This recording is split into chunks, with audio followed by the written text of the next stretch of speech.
Hola, bienvenidos a mi podcast. Yo soy Caro Morán y creé este espacio para entrevistar expertos quienes nos regalen herramientas y consejos que nos ayuden a nosotros como mamás a tomar mejores decisiones. Hoy vamos a tocar un tema padrísimo que me apasiona mucho porque toca fibras muy sensibles en mi corazón del por qué creé este espacio, el por qué me encanta platicar con expertos, porque me gusta tomar la responsabilidad como madre de estudiar, de aprender sobre cómo llevar mi maternidad de la forma en la que quiero. Yo en mi hogar crecí con unos papás increíbles y maravillosos que trabajaban todo el santo día, que necesitaban dejarme a cargo de cuidadores.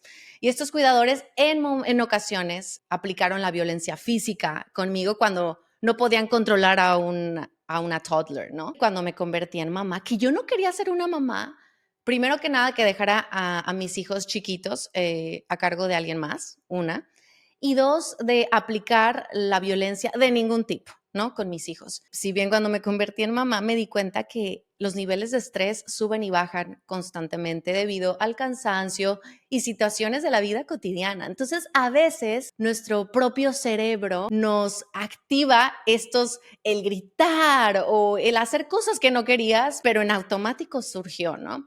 Hoy voy a entrevistar a una experta en crear conciencia en muchos papás basada en la ciencia.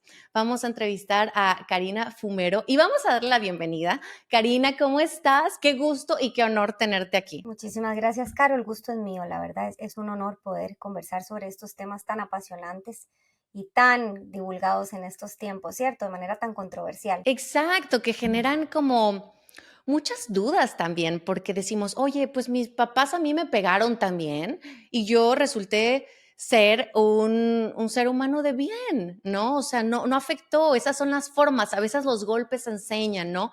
La vida dura enseña. ¿Qué dice la ciencia del cerebro de los niños que han sido o sufrido algún tipo de violencia? Yo creo que lo primero que tenemos que entender es que de una u otra forma los niños nadan en el subconsciente de sus padres. ¿Y qué quiere decir esto? Vos decís, a mí me pegaron y eso generó tantas heridas en mí que yo estoy tomando decisiones distintas porque no quiero que mis hijos hagan eso.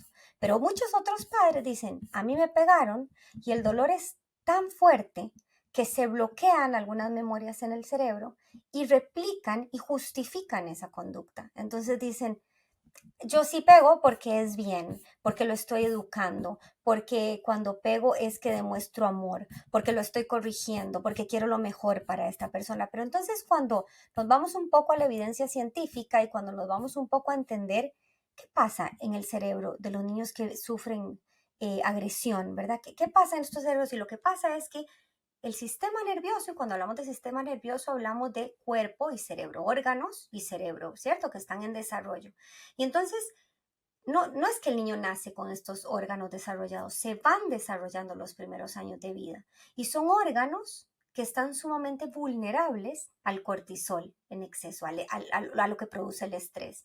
Entonces, cuando un niño que espera de sus cuidadores amor, empatía, comprensión, acompañamiento, recibe agresión y violencia, entonces de una u otra forma su cerebro empieza a producir ante este temor que está viviendo exceso de cortisol y el cortisol se va depositando en diferentes zonas de este sistema nervioso, vamos a decir en diferentes órganos.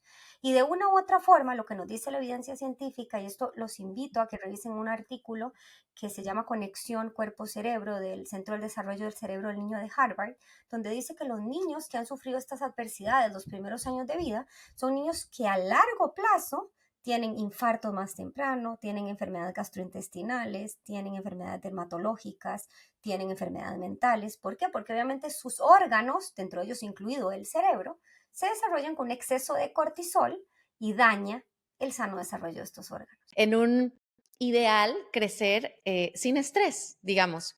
Vamos a ver, el exceso de cortisol daña estos órganos, porque eso también nos confunde un poco. A veces creemos que el cortisol es malo. No, el cortisol es buenísimo. Es una hormona que todos necesitamos que en dosis óptimas nos permite crecer sanamente, nos permite afrontar desafíos y nos permite solucionar nuestro día a día, ¿cierto? En la mañana Claro. cuando nos levantamos tenemos una sana producción de cortisol y ese cortisol nos permite levantarnos, caminar, tomar decisiones. Cuando tenemos un desafío, por ejemplo, un niño que quiere abrir un frasco y no puede y se frustra, un poquito de cortisol le permite llegar a solucionar eso. O cuando estamos dejando al niño en la guardería y se pone a llorar, pero de pronto del otro lado de la guardería tiene a una figura que lo acoge, que lo acompaña, que es empático, hay una dosis de cortisol, pero hay una figura que acompaña en ese cortisol. Entonces, no es malo. Ahora, cuando es un cortisol tóxico, eso significa un cortisol en exceso. Cuando tengo una figura que en lugar de cuidarme me pega, cuando tengo una figura que en lugar de acompañarme me grita, me agrede, eso es un exceso de cortisol que se va volviendo tóxico a lo largo del tiempo. Y eso daña órganos y sistemas. ¿Cuáles son esas herramientas como papás para permitir este sano llanto, digamos, cuando son chiquitos, sano estrés, dosis de estrés que te permite solucionar o expresarte? Eso es una excelente pregunta que hay que responderla en torno a las dos personas que están involucradas en el berrinche, o sea, a la mamá o al papá y al niño. Entonces, vamos a pensar en el niño. El niño tiene un berrinche. Es posiblemente un estrés que produce cortisol. Es una emoción que tiene que sentir y el berrinche es una respuesta a yo ya me estaba imaginando algo, yo ya quería algo, yo ya estaba visualizando en mi cerebrito algo que está haciendo y me están diciendo que no. O estoy cansado, tengo ganas de ir a dormir y me están obligando a cenar y yo quiero ir a dormir. O hay demasiados estímulos y me siento hiperestimulado y estoy excesivamente gastado y estoy llorando. Entonces es una emoción que tiene que hacer. Ahora, ¿esto es estrés tóxico? No. Esto es estrés que si a la par tiene a un adulto que acompaña ese llanto, es un estrés sano que le va a permitir llevar a cabo sanamente esta emoción, transitar sanamente esta emoción. Entonces, cuando queremos hablar de un estrés normal que un niño puede sobrellevar a cabo, digamos, puede sobrellevar de un berrinche, es cuando hay un adulto que acompañe esta emoción, sin tratar de calmarla, sin tratar de nada, ¿verdad? Porque muchas veces nos cuestionamos, ¿qué pasa con los niños de 8 meses o de 5 o 6 meses y tienen esto de los cólicos, ¿verdad? Y no lo puedo calmar y entonces es un estrés tóxico. No, si hay una figura que acompaña, que mece, que sostiene, que le dice, yo sé, mi amor, ya vamos a pasar por esto. Eso es un estrés positivo, es sano, ¿ok? Pero vamos a hablar del estrés del adulto, que ese es otro. Porque entonces, los adultos, cuando escuchamos, estamos biológicamente diseñados, o sea, el llanto es perfecto, diseñado para generar en nosotros tal nivel de estrés que nos mueva a actuar. No podemos escuchar a un niño llorando. En cualquier lugar, vamos en un avión y escuchamos a otro niño llorando y nos genera angustia si no es ni siquiera de nosotros. Porque está biológicamente diseñado para eso, está perfecto. Ahora, en nosotros no solo está eso, también está eso interno que nos mueve. De cuando yo era chiquitito y no me sostuvieron, de cuando yo tuve dolor y no me acompañaron, de tal vez la carencia de empatía ante mis emociones cuando era más pequeño. Entonces, obviamente yo no quiero replicar un poco lo que hicieron conmigo y está moviendo ese instinto de madre y de una u otra cosa me desbordo en ese mismo llanto de mi hijo. Que al final lo que tenemos que entender como adultos es dos cosas. Uno, que yo tengo que sanar mis propias heridas y eso va de la mano de una terapia.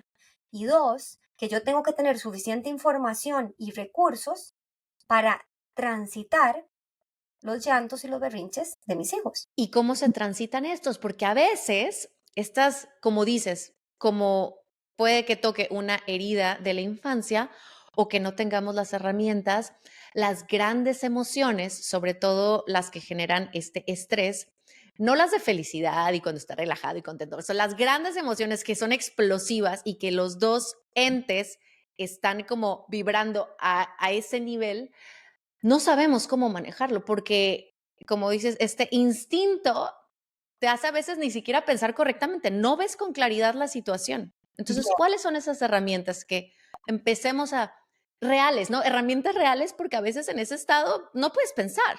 Bien, bajo la premisa que yo ya entendí que tengo que hacer terapia y que tengo que sanar mis heridas, y bajo la premisa que yo ya comprendí que mi hijo necesita transitar esas emociones, lo primero que yo tengo que hacer ante un berrinche es echar un poquito para atrás y ver cuáles son las posibles causas de ese berrinche. Te voy a decir porque nunca antes, esto es algo que escuché del pediatra Carlos González y yo le hice un agregado.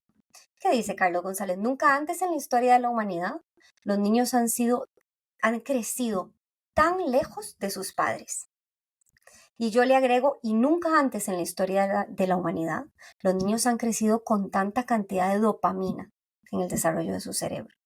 Estas dos cosas es lo que hace que los niños ahora tengan tantos berrinches. Entonces yo echo un poco para atrás y veo o trato de explorar la causa de estos berrinches, entiendo dos cosas. Primero, que muchas veces el berrinche es necesito que mi mamá esté más conmigo, necesito más presencia o no estoy desarrollando un apego seguro, hay un apego ambivalente, hay un apego ansioso, porque los padres no han sanado sus propias heridas. Otra de las cosas que tengo que revisar es cómo está durmiendo este niño. ¿Qué está comiendo este niño? ¿Cuánta cantidad de azúcar y ultraprocesados? Porque ya sabemos que hay una conexión directa intestino-cerebro y lo que yo como impacta en cómo me siento, cómo actúo y mis emociones. Tengo que revisar también cuánto ha jugado este niño. ¿Ha tenido suficientes estímulos a nivel de integración sensorial? Porque los niños necesitan todo lo que tiene que ver con estimular todos sus 7 sentidos. ¿Verdad? Cuando hablo de 7, no solo hablo de los que ya conocemos, sino que también el vestibular el interoceptivo y el propioceptivo y el vestibular, que básicamente se aglomeran en 2. Entonces, tengo que revisar un poco, porque muchas veces, yo siempre digo que el 75% de los berrinches son prevenibles.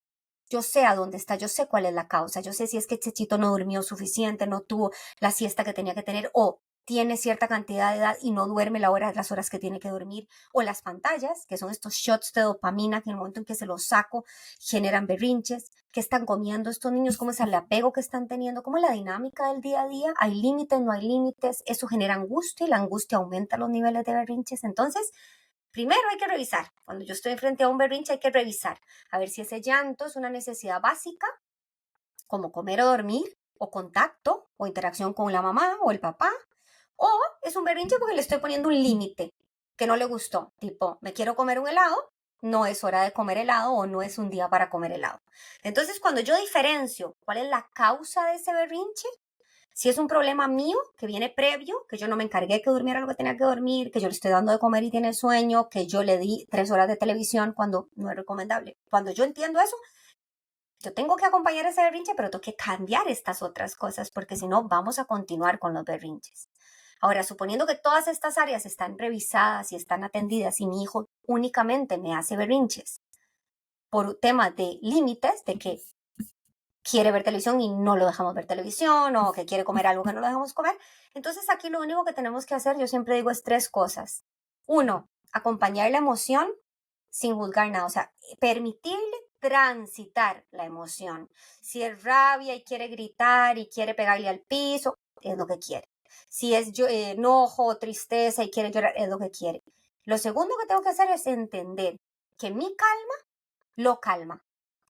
Y esto es básico, por ahí algo que se llama la biosincronía neurofisiológica.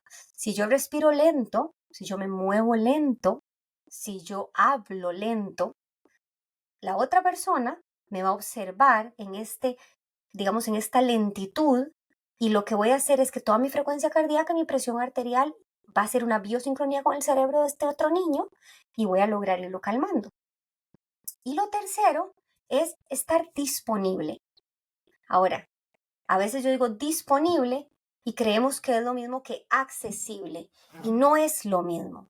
Muchas veces a mí me dicen, bueno, es que yo me siento a la par de él y nada, me quedo viendo el celular mientras mi hijo está llorando a la par mía. Yo estoy a su misma altura, lo estoy acompañando su llanto, pero yo tengo que contestar unos mensajes de trabajo. Y entonces, de alguna forma uno dice, bueno, ¿esta persona está disponible o está accesible? ¿Qué me dirías vos? Está accesible. Claro, está accesible, ¿verdad? De alguna forma, el niño Puede verla. claro, el niño le quita el teléfono y posiblemente ya la va a volver a ver. Ahora, disponible significa que yo me desconecto de todo y me pongo a disponibilidad emocional de mi hijo. Si quiere que lo abrazo, hago contacto visual, le enseño con mi gesto que sé que está pasando un mal momento. Y entonces esa disponibilidad genera esta empatía que le permite a él entender que su emoción está bien, que yo lo estoy acompañando, que estamos transitándola y que esto va a pasar. Entonces, cuando yo hago eso en el berrinche, ¿qué es fácil? No, no es fácil. que posiblemente tengo que practicar muchísimo, posiblemente, que me voy a equivocar también, que a veces tengo que tener un mantra y eso nos sirve montones a muchas mamás que empezamos a perder la cordura en el pensamiento, ¿verdad? Y empezamos, uy, es que ya no aguanto más y qué estará diciendo la gente. Y entonces, si ahora que ya estoy, ahora él va a pensar que me puede hacer este berrinche en todo lado. Entonces, un mantra como mi calma lo calma, mi calma lo calma, o no me está dando un mal momento a mí, él está teniendo un mal momento. Y lo repetimos muchas veces, muchas veces. ¿Por qué? Porque de esta manera evitamos que vengan pensamientos intrusivos de cualquier otra índole y nos enfocamos en ese momento presente. Nos enfocamos en guiar. Algo súper chistoso que me pasa es que a veces estoy ocupada, no sé, estoy con los trastes, en la cocina, con mi otro bebé en brazos, y mi hijo quiere algo y me está hablando y yo le contesto, sí, sí, esto, no, esto. Me dice, no, pero mamá, I'm talking to you. Y me agarra la cara así como para que lo vea a los ojos. Es como, esa es la presencia que busca. O sea, que mi atención, mis ojos lo estén viendo a él y ellos lo sienten luego, luego. Y a veces viene yo también de esta creencia cuando, ay, no lo hagas caso, ignóralo, se le va a pasar. ¿Qué pasa cuando se ignora a un niño? Básicamente es tan simple, si lo pensamos en un adulto, o sea, ¿qué pasa si yo le estoy hablando a mi jefe algo importante y me ignora? Básicamente siento que no me escucha, que no le importa lo que le estoy diciendo, que mi puesto no es importante, que posiblemente lo insulte en mi cabeza, ¿cierto? Y ¿qué va a afectar nuestro vínculo? O sea, es tan simple como traducirlo a relaciones, ¿verdad? Porque uno dice, bueno, son niños, sí son niños, pero nos están hablando cosas que son importantes para ellos. O sea, mi hija tal vez me está contando que la piedrita es chiquitita y que se parece, no sé, a una joya de una princesa, y para mí lo que me está diciendo es algo sin importancia enfrente de todos los correos que yo tengo que mandar, pero ella necesita que yo la vea a los ojos. Y hay momentos donde es importantísimo porque el apego seguro, este vínculo que vamos desarrollando con nuestras figuras importantes, un componente crítico es el contacto visual. Y si yo no aprovecho el contacto visual los primeros años de vida, de una u otra forma, estoy lastimando el apego, estoy lastimando el vínculo, estoy lastimando su autoestima. Una de las cosas que yo siempre digo a los papás es que tenemos que creer, creo que es un privilegio, pero que es algo súper pesado, que nosotros somos lo más importantes en el mundo para nuestros hijos. Entonces, como nosotros lo tratemos, es como ellos sienten que son de importantes para el mundo. Entonces, si yo le demuestro que es importante, que lo que él piensa es interesante, que es inteligente, que vale la pena pausar por él, que lo que él quiera podemos trabajar para lograrlo, cuando él crezca y yo ya no esté, él va a creer que el mundo espera eso de él, que es una persona importante, que su voz importa, que tiene logros y metas que son interesantes. Ahora, si para mí yo lo trato como, sí, bueno, es un niño y ya él irá, ¿verdad?, creciendo, irá a sus cosas, él va a crecer pensando, no soy importante, mis ideas no son buenas, nadie me escucha, nadie le interesa, o sea, estoy construyendo su autoestima. Y este enorme poder lo tenemos únicamente como por 10 años. Cuando el niño cumple 10, 11 años, ya no lo tenemos, ya no somos esa figura más importante. Ya el mundo de él no somos, o sea, nosotros no dictamos qué tan importantes son ellos para el mundo, lo empieza a dictar la gente de afuera. Entonces, cuando viene el niñito, compañerito, a decirle que es un bruto, o que no es inteligente, o empieza a hacerle bullying, esa soy yo, esa persona soy yo, en serio, porque me lo están diciendo las personas que ahora son importantes, que son mis pares. Entonces es súper importante entender que si no pausamos los primeros 10 años de vida para construir lo que van a hacer ellos el resto de la vida, después ya es demasiado tarde. Porque he escuchado esta parte de, ¿para qué le explico a mi hijo cosas? Yo fui mucho de describirle lo que hacía desde que mi primer hijo nació, ¿no? Y creo yo que eso influyó, pero no estoy segura. O tal vez es porque cada bebé es diferente, pero creo yo que eso influyó mucho en el lenguaje de mi hijo. Él empezó a hablar desde muy chiquito y con un lenguaje bastante amplio, ¿no? Entonces yo siempre como explicándole, bueno, ahora te voy a cambiar el pañal y después nos vamos a bañar y después de bañar te voy a poner la pijama, lavar los dientes, no, platicarle las rutinas que siempre estuve muy apegada a ellas. Pero sí estuve rodeada de otras mamás o otros comentarios, decir, ¿para qué le explicas tanto? O sea, ni te va a entender. ¿A partir de qué edad los hijos entienden, no? Toda esta comunicación que los papás le expresan. O sea, ¿cuándo se puede empezar a entender a los niños? Me encanta ¿Cuándo esta pueden pregunta. entender? Esta pregunta es tu intuición, que es completamente correcta. versus lo que escucha uno en todos los medios de comunicación, redes sociales. La comprensión inicia desde el momento en que el niño nace y así se desarrollan las bases del lenguaje. Cuando un niño nace, los primeros semanas de vida, y yo lo alzo, y al cargarlo y lo estoy mirando a los ojos y le digo, mamá, hola mi amor, ¿cómo estás? Y él me observa con su visión borrosa, pero lo que puede ver es en mi boca algo oscuro, es cierto, de la profundidad que hay en la boca, escucha un tono de voz que le es familiar porque lo viene escuchando los últimos 9 meses, siente, ¿verdad? Esa ternura, esa conexión, todo esto. En mi cerebro, de la que habla, se activan zonas del cerebro vinculadas con el lenguaje, ¿verdad? Las que me permiten mover la boca y las que me permiten emitir las palabras. En el cerebro del niño se activan exactamente las mismas zonas y eso se llama neuronas espejo. Entonces, el niño no está diciendo mamá porque todavía no puede, porque todavía su boca no está suficiente, ¿verdad? Todo lo que tiene que ver con la capacidad de hablar, ¿verdad? Las cuerdas vocales, la lengua, el movimiento de la boca, no está desarrollado y todavía no tiene las conexiones neuronales en su cerebro. Pero cuando se activan estas zonas en el cerebro de él, lo están preparando para cuando ya esté todo listo, que diga a tiempo mamá.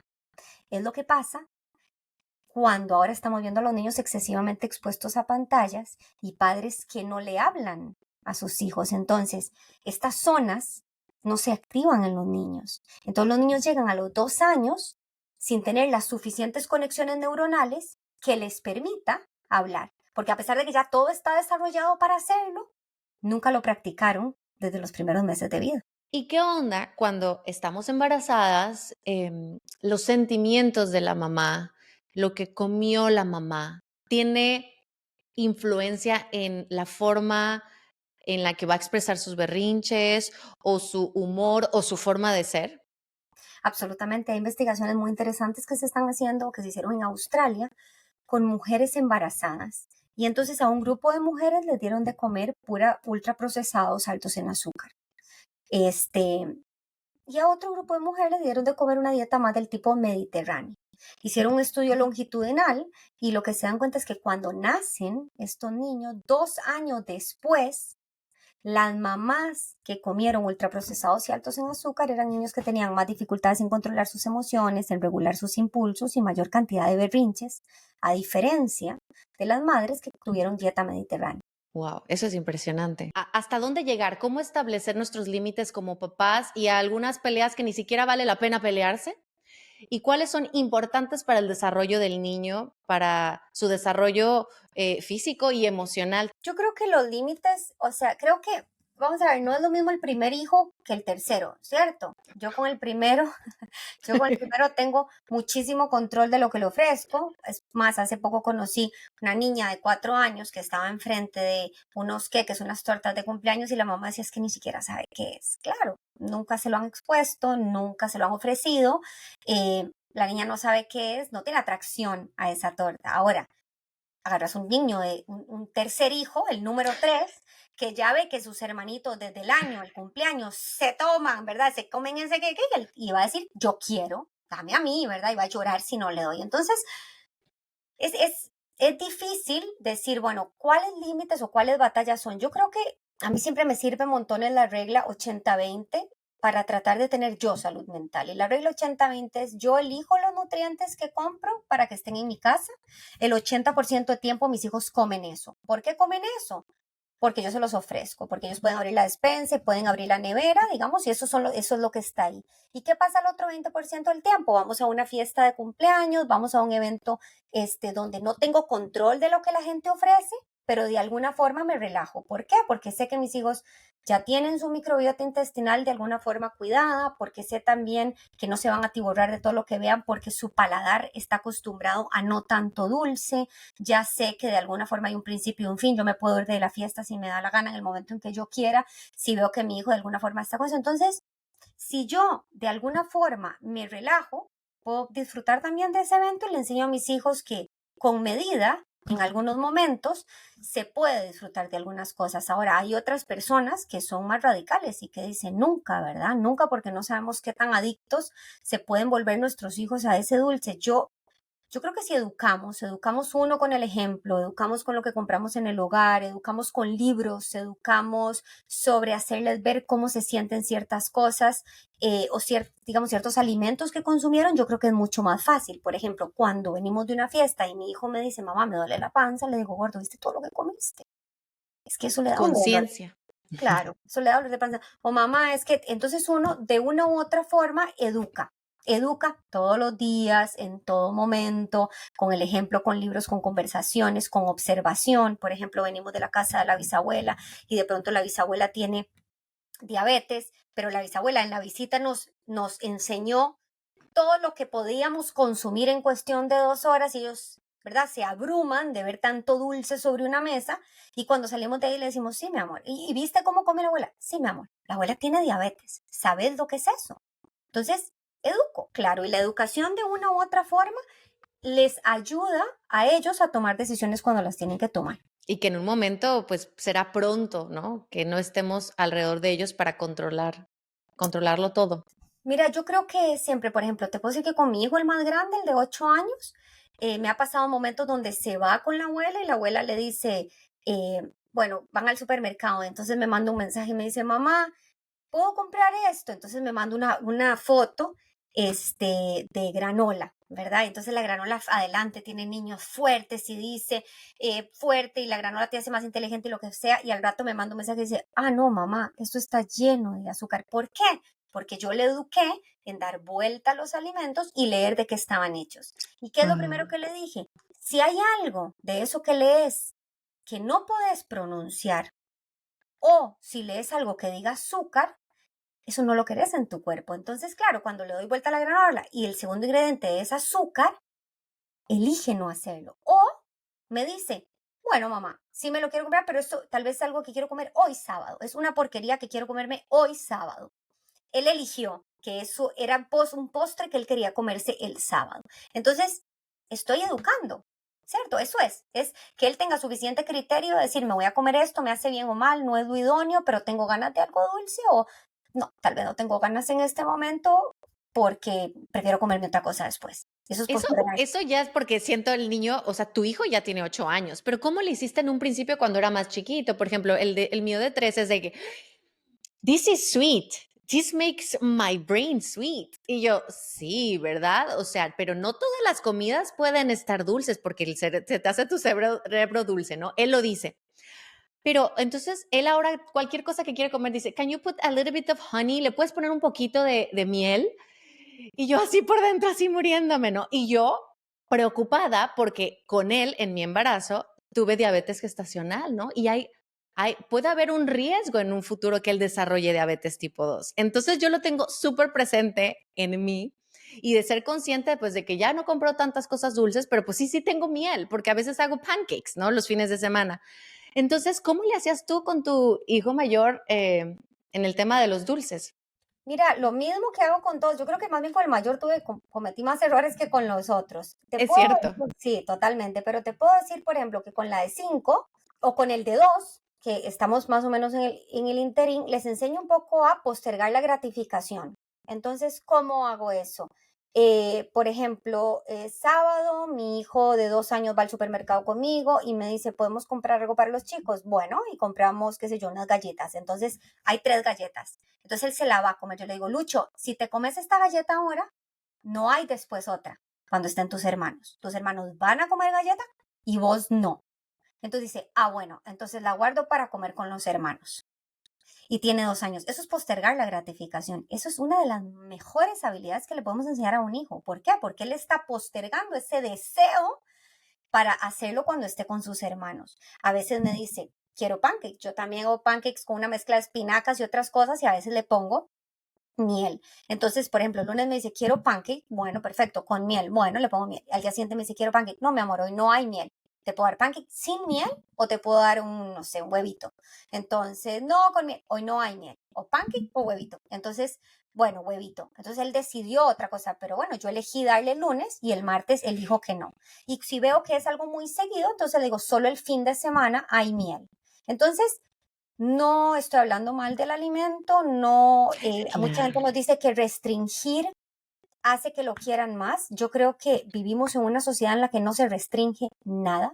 O sea, quiero algo y todo está al alcance de un clic, desde Ujú, comerme algo, Amazon, hasta la pornografía. O sea, todo lo que quiero encontrar lo encuentro al alcance de un clic. Me siento mal, entro a redes sociales y automáticamente tengo, ¿verdad? ujú. Subo una foto y todo el mundo me comenta y eso ya me hace sentir bien. Entonces, creo que naturalmente necesitamos aprender a postergar la gratificación porque la sociedad que vivimos no nos enseña. Entonces, nosotros lo podemos hacer. Y mis 3 hijos, de alguna forma, obviamente el mayor con lectura y con mucha mejor capacidad de entender qué es bueno y qué no, eh, de una u otra forma fue con el que más errores cometí. Los otros me han ido enseñando que pueden postergar esa gratificación, que pueden identificar lo que es comida nutritiva de lo que no es tan nutritivo, que pueden llegar a un lugar y elegir de todas las opciones que hay, una o dos que les interesa, y que también entienden que en Halloween, de pronto, si comen cosas les va a doler la panza y bueno, quieren que les duela la panza y yo los dejo y ese es Halloween.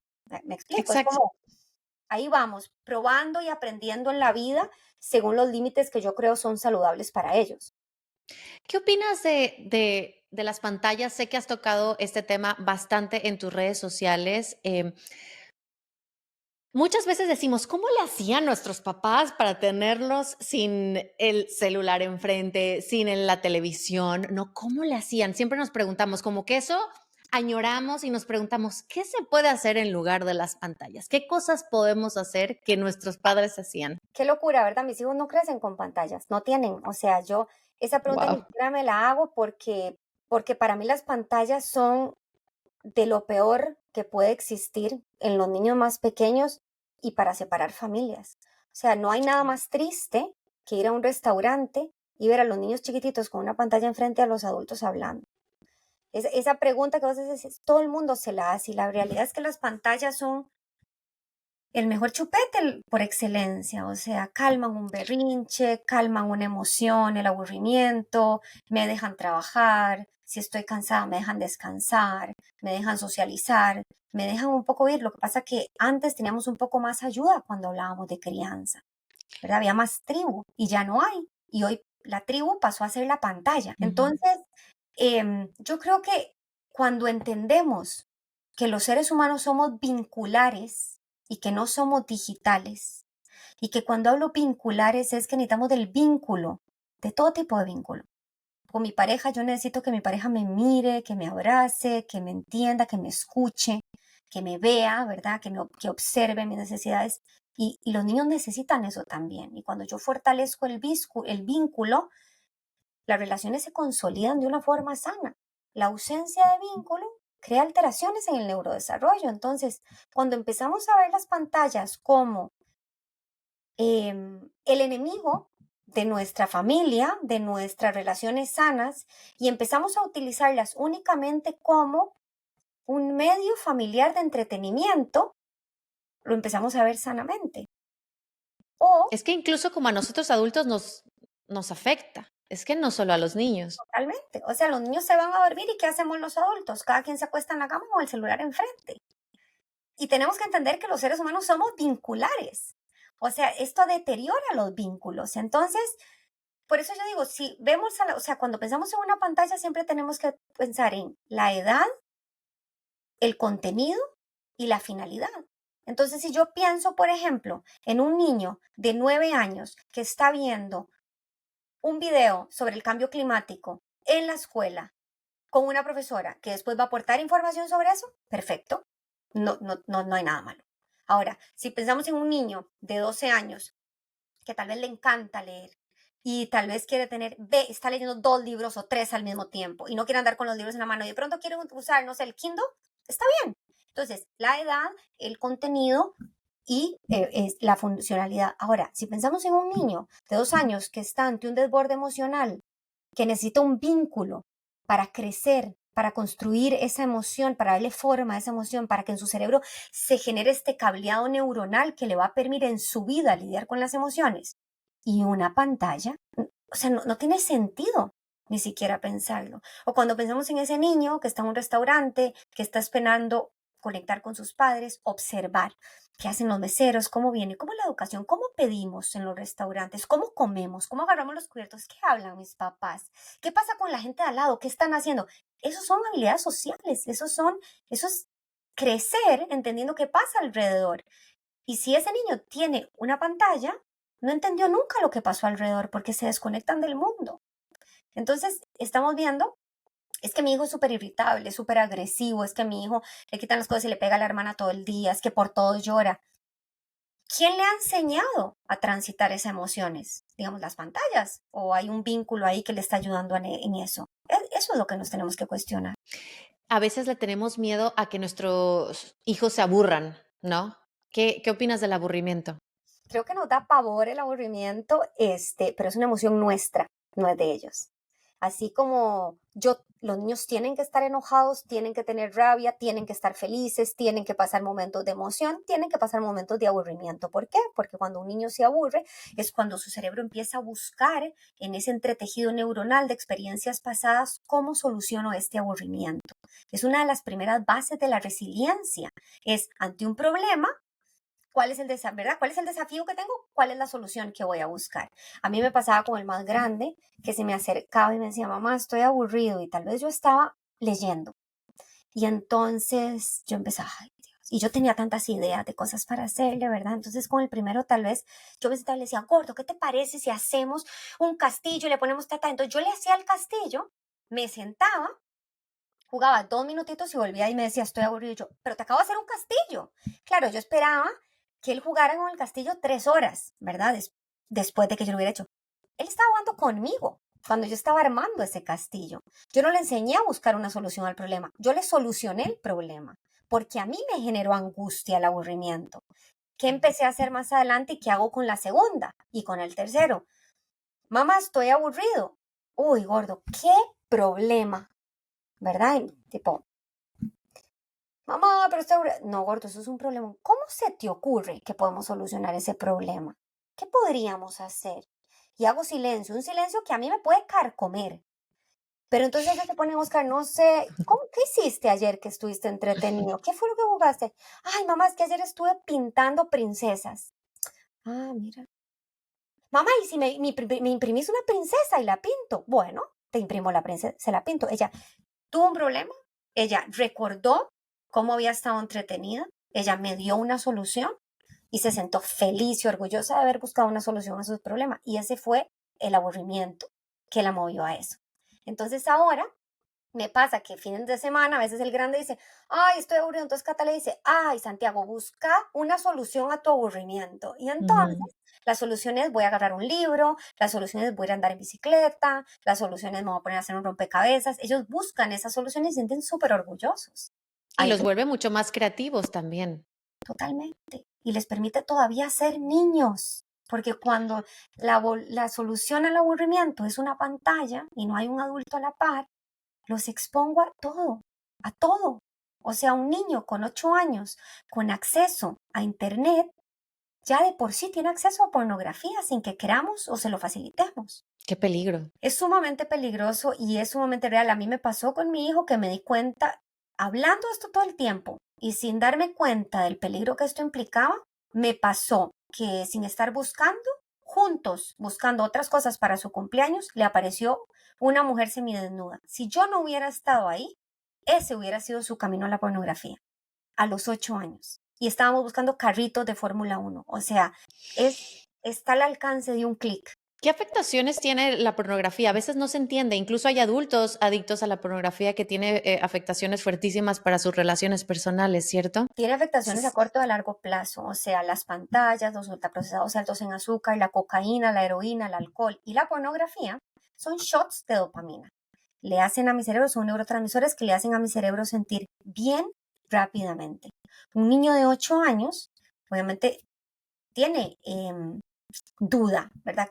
Quiere saber por qué las mujeres son como son, por qué los hombres son como son, digamos, empiezan a decir, uy, es que mi hijo me dice, es que mami, a veces siento funky el pene, ¿verdad? ¿Y qué es funky, verdad? Entonces funky puede decir que tal vez a veces está teniendo erecciones, tal vez a veces siente cosquillitas, está empezando a tener diferentes sensaciones que antes no tenía.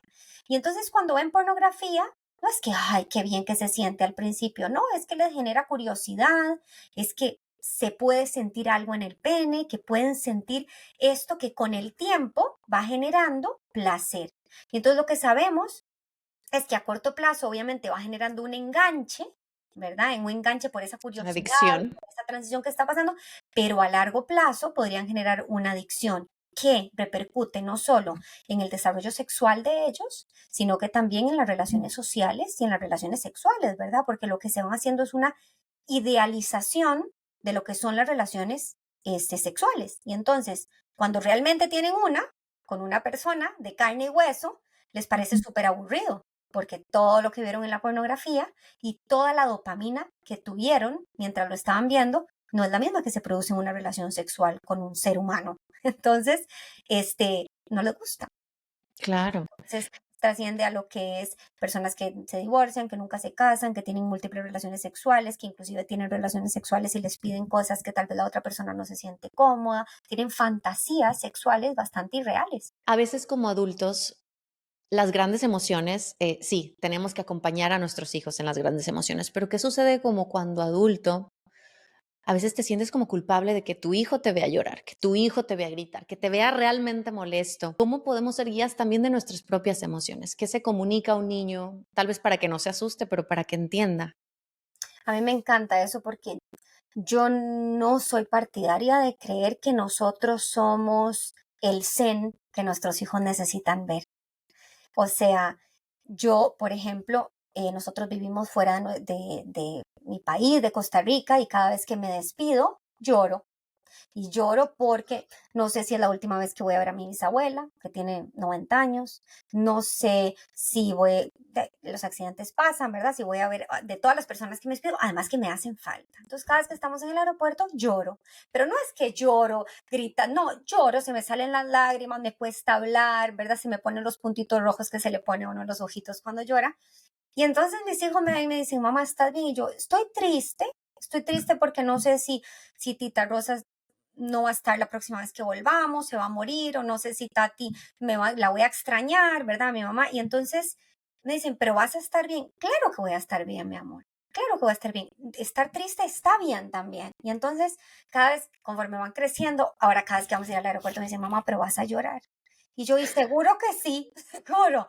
Aquí anticipo que seguro que sí. Eso. O por ejemplo, a veces me ha pasado en ocasiones que me pasan cosas muy frustrantes y me enojo, ¿verdad? Y no me ven gritando y no me ven insultando, pero me ven furiosa, o sea, me ven enojada y que quiero caminar y que no quiero hablar y me dicen, mamá, ¿qué te pasa? Yo es que me pasó algo, ¿verdad? En relación a algo del trabajo y estoy enojada. Y entonces me dicen, pero habla, y yo es que no puedo hablar ahora, porque tal vez si hablo, voy a hacer palabras que después me voy a arrepentir, voy a hacer cosas que no quiero, entonces necesito ir a caminar. Eso hago. Otra de las cosas que me ven muy a menudo es, a veces, yo los acompaño en un berrinche, pero a veces no puedo. A veces no tengo los recursos, a veces estoy cansada, a veces comí mal, a veces tengo un mal día y a veces no tengo esa capacidad de decirle, sí, mi amor, aquí estoy, yo te acompaño. A veces la única capacidad que tengo es de sentarme en el piso y respirar, es lo único que puedo hacer. Y entonces a veces lo que hago es, hay una respiración que me encanta que se llama el suspiro fisiológico, que resetea el sistema nervioso rápidamente, tiene mucha evidencia científica que consiste en 2 inhalaciones por la nariz y una exhalación lenta y pausada por la boca. Y entonces, eso, ¿verdad? Lo he practicado en algunos momentos cuando ellos están en un berrinche y es muy gracioso porque yo sin quererlo, ellos se me quedan viendo y me dicen, mamá, ¿qué estás haciendo? Ellos se me dio berrinche, paran y me vuelven a ver y me dicen, mamá, ¿qué estás haciendo? Yo, Gordy, estoy tratando de calmarme porque hoy no es un buen día para mí. Y entonces sigo respirando así. Y de pronto me he dado cuenta que, por ejemplo, mi hija, en el primer día del kinder, íbamos en el carro, iba respirando así, le digo, ¿qué vas haciendo? Y me dice, mamá, me estoy calmando porque es un día importante y voy un poco nerviosa. Y entonces, o sea, las emociones están bien. Lo que no está bien es herirlos, lastimarlos, agredirlos, gritarles. Eso no es necesario, pero está bueno que nos vean sentir todas esas emociones.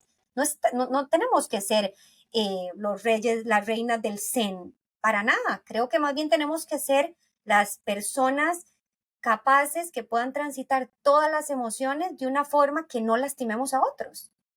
Y si se llegó a lastimar, por cualquier situación, si se llegó a lastimar verbalmente, físicamente También, o gritar, ¿qué se puede hacer? también nos pasa a todas y todos, y creo que el primer principio es reconocernos humanos y pedir perdón.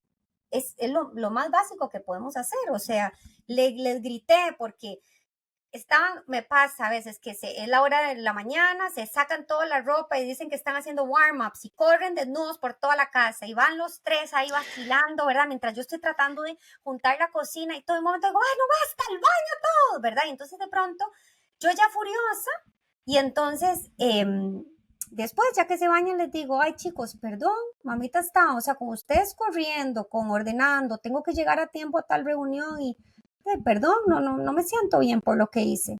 Y siempre me dicen, está bien, mamá, y me dan un beso, pues siempre lo perdonan a uno. O sea, es como, Claro, eso sí. ¿verdad? O sea, uno hace cualquier cosa y siempre dicen, sí, mamá, y te aman de manera incondicional. O sea, yo creo que el principio del perdón es, es básico. Y así como le pedimos perdón a cualquier otro ser humano, si sabemos que hemos lastimado. Ahora, si somos muy orgullosos, hay que trabajar en ese orgullo, ¿cierto? Es importante Claro. porque nos afecta no solo con nuestros hijos, con cualquier otra relación. Y siento que lo que decías a veces cuando se tocan heridas internas, no sé, tal vez de la infancia, que no se trabajaron y a nosotros nunca nos pidieron perdón, tal vez hay que trabajar en el perdón, ¿no? Como una práctica constante que tal vez te cuesta a ti pedir perdón, pero es súper sanador también hacerlo. Es sanador, a veces cuesta. Yo, digamos, en experiencia propia, a mí me cuesta mucho más pedirle perdón a mi pareja que a mis hijos. O sea, A eso me estaba refiriendo. Sí, ya, justamente es como que me hubieras leído la mente. Entonces, a veces mi esposo es mucho más fácil para él pedir perdón cuando se equivoca y a veces yo no lo digo. Y una vez me lo estoy platicando ya seriamente y me dijo, ¿por qué te cuesta tanto trabajo pedir perdón? Si tú le estás diciendo a tus hijos que lo hagan y yo, ay, sí es cierto. ¿No? ¿Cómo es ese trabajo personal? ¿Cómo nuestros hijos nos obligan todos los días a mejorar, ¿no? la mejor persona. Es increíble. Y a Ellos, redescubrirnos. sí, ellos nos pulen. Sí, yo te puedo decir que sí, que efectivamente en mi caso es igual, ¿verdad? A mí pedir perdón a un adulto es un poco, a mi pareja, digamos, me es un poco más difícil que a mis hijos. Y es interesante porque me es mucho más fácil pedirle a los más chiquititos que al que tiene 8. O sea, algo curioso pasa que conforme van creciendo y van activando triggers en mí, de mi infancia, de mi crianza, de mi persona, me es más difícil pedir perdón. Eso es algo que yo tengo que trabajar. Y bueno, Karina, ha sido súper magnífico y un honor tenerte aquí. Me gustaría que nos compartieras con qué te quedas de esta charla, qué son los puntos importantes que se nos deben de quedar como en nuestro corazón para aplicar próximamente. Bien, yo creo que si queremos rescatar algo es que los berrinches o las pataletas o los desbordes emocionales no, a pesar de que son un proceso normal del desarrollo, no pasan porque sí. Y que es casi que certero que el 75% de las veces yo puedo prevenir estos desbordes emocionales. ¿Y cómo? Revisando todo lo que tiene que ver con alimentación, con sueño, con el vínculo que estoy construyendo, con la presencia que estoy teniendo, con las necesidades de juego cubiertas de mi hijo, de integración sensorial. Y cuando yo entiendo esto, tengo muchísimas más herramientas para ese otro 25% de las veces que yo tengo ese desborde emocional, acompañar a mi hijo a transitar esa emoción de la mejor manera posible. Pero es importantísimo entender todo lo que necesita para no tener tantos berrinches y todo lo que necesita para transitar sanamente ese berrinche y en ese momento donde yo como adulto tengo que trabajarme un poco a mí, a mi infancia, tengo que educarme más en mis herramientas y en esa forma de acompañar sanamente esa emoción. ¿Qué mensaje te gustaría, Karina, que le llegara a mayor número de personas? Que este mensaje se hiciera viral, porque a veces hacen cosas virales que de verdad no aportan absolutamente nada y que nada más nos distrae de lo verdaderamente importante. Entonces, ¿qué te gustaría que más gente supiera? Yo creo que como te dije en el podcast al inicio, nunca antes en la historia de la humanidad los niños han crecido tan lejos de sus padres y nunca antes en la historia de la humanidad han crecido con tantísimos shots de dopamina. Cuando entendamos que tenemos que dejar de diagnosticar a los niños y tengamos que empezar a diagnosticar su ambiente, en ese que crecen, que les da constantes shots de dopamina, vamos a hacer un cambio, vamos a ver un cambio en sus conductas. ¿Cuál es ese entorno saludable para el niño. Cuando le quitamos las pantallas, cuando eliminamos estos shots de dopamina, ¿qué les podemos ofrecer fuera de la escuela y en estos momentos, digamos, de calidad? Son entornos con papás presentes, papás conectados, son entornos donde los niños juegan en la naturaleza, al aire libre, donde vuelven a esos juegos que necesita su cerebro, como las hamacas, el columpio, la rayuela, el correr, saltar, la bola. Son juegos donde los niños se ensucian y juegan en charcos. Son espacios donde los niños puedan leer, donde puedan dormir la cantidad de tiempo que su cerebro necesita y una rutina que los permita llegar a dormir tranquilamente, no con entrenamientos del sueño o formas en los que se vayan a dormir llorando. Son momentos donde los niños necesitan hacer actividad física y permitir que su corazón, ¿verdad? Y su frecuencia cardíaca aumente para una correcta oxigenación de su cerebro. Son niños que puedan respirar correctamente a través de la nariz y que no tengan excesos de alergias o apneas del sueño, donde tengamos obstrucciones nasales.